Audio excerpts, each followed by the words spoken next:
Welcome back to me TV. నేను మీ శ్వేత.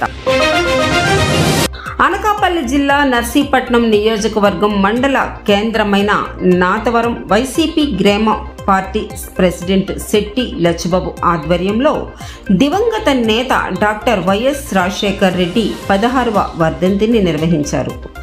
రాజశేఖర్ రెడ్డి విగ్రహాలకు పూలమాలలు వేసి నివాళులర్పించారు.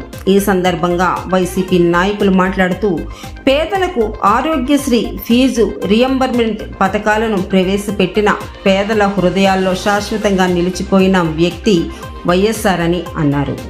ఈ కార్యక్రమంలో మండల వైసీపీ పార్టీ అధ్యక్షులు లగుడు నాగేశ్వరరావు, జెడ్పీటీసీ కాపారపు అప్పలనర్స, సర్పంచ్ గొలగాని రాణి, మాజీ మండల పార్టీ అధ్యక్షులు పైలా పోతురాజు, మండల వైసీపీ నాయకులు గొర్రెల వరహాలబాబు, సుర్ల అచ్చెన్నాయుడు, మిరపల వెంకటరమణ, పొలుపర్తి రాధ, మండల వైసీపీ యువజన విభాగ ఉపాధ్యక్షులు వృత్తల నాగేశ్వరరావు, పలువురు సర్పంచ్లు, కార్యకర్తలు పాల్గొన్నారు.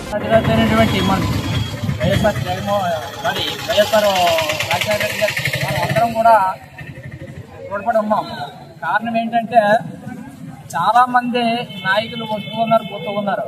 కానీ వైఎస్ఆర్ గారు అంటే ఆశయాలు ఎవరు కూడా నెరవేర్చలేకపోయారు. ప్రజల గుండెల్లో నిలవాలి అంటే అది పార్టీయో లేదంటే మనకి ఎవరో విడిచిపెట్టినటువంటి సొత్తు కాదండి. ప్రతి ఒక్క నాయకుడు కావాలంటే మనసులో అమూల్యమైనటువంటి సంకల్పం ఉండాలి. ఆ సంకల్పం ఉన్నటువంటి మహానాయకుడు మన వైఎస్ఆర్ గారు.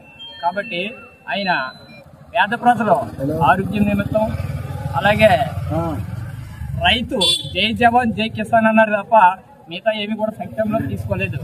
అటువంటి జై జవాన్ జై కిసాన్ అనేటువంటి నినాదాలకి మన రాజశేఖర రెడ్డి గారు ప్రజల్లో 1 సంక్షేమం, 2 రైతు భరోసా, 3 ఆరోగ్యశ్రీ, 4 ఇటువంటి మహా కార్యక్రమాలు నెరవేర్చారు. కాబట్టి ఆయనకు ఈ తెలుగు ప్రజలు మొత్తం ఆయనకు రుణపడి ఉండి ఈ సందర్భంగా ఆయనకి మనం అందరం నివాళులు అర్పించుకోవాలని కోరి ప్రార్థిస్తాం. అందరికీ నమస్కారం అండి.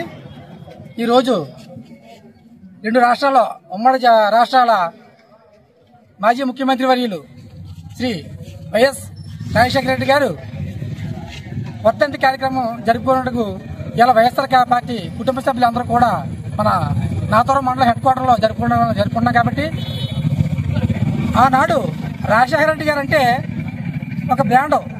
ఎందుకంటే రైతుకి ఎన్నుముక. రైతు పార్టీ వైఎస్ఆర్ పార్టీ అంటేనే రైతు యువజన శ్రామిక రైతు పార్టీ అని చెప్పేసి మన జగన్మోహన్ రెడ్డి గారు పెట్టడం జరిగింది.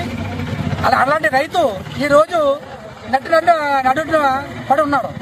ఎందుకంటే గతంలో రాజశేఖర రెడ్డి చేసిన తర్వాత మన మాజీ ముఖ్యమంత్రి వర్యులు జగన్మోహన్ రెడ్డి గారు కూడా చేశారు. రైతుకి ఇబ్బంది లేకుండా ముందుగానే నాణ్యమైన ధర పెట్టడం కూడా జరిగింది. ఈరోజు రైతు అంటే రైతు ఎన్నుమక పోయి రైతు నెట్టాట మునిగిపోయే రోజు వచ్చేది రోజు. కానీ ఒక బ్రాండ్, ఒక ఆరోగ్యశ్రీ కానీ ఒక సంక్షేమం అంటే రాజశేఖర పరిపాలన సంక్షేమం. అలాంటి పరిపాలన మన రాష్ట్ర ముఖ్యమంత్రి వర్యులు మన మాజీ జగన్మోహన్ రెడ్డి గారు చేసే ఉన్నారు. కాకపోతే ఇప్పుడు కూటమి పాలన వచ్చింది. ప్రతిదీ కూడా సూపర్ 6, సూపర్ 7 అన్నారు. కానీ ఏది పూర్తి కాలేదు. తల్లికి 100 ఉన్నారు.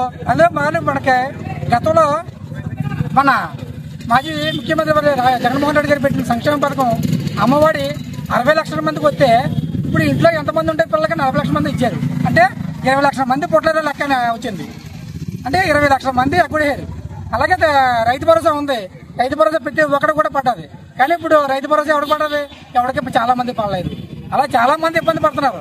దాన్ని ముందుగా చూసుకొని రేపు రానున్న రోజుల్లో ప్రతి గ్రామంలోనూ కూడా ఎవరు పడలేదు రైతు భరోసా కానీ, అమ్మఒడి కానీ, తల్లికి 100 పెట్టిన తల్లికి 100 కానీ మొత్తం రికార్డు మొత్తం తీసుకొని రేపు రానున్న రోజుల్లో మళ్ళీ మన ముఖ్యమంత్రి గారు జగన్మోహన్ రెడ్డి వచ్చిన తర్వాత ప్రతి ఒక్కరు కూడా సంక్షేమం అందుతామని చెప్పేసి ఈ సభంగా కోరుకుంటూ సెలవు తీసుకుంటున్నాను.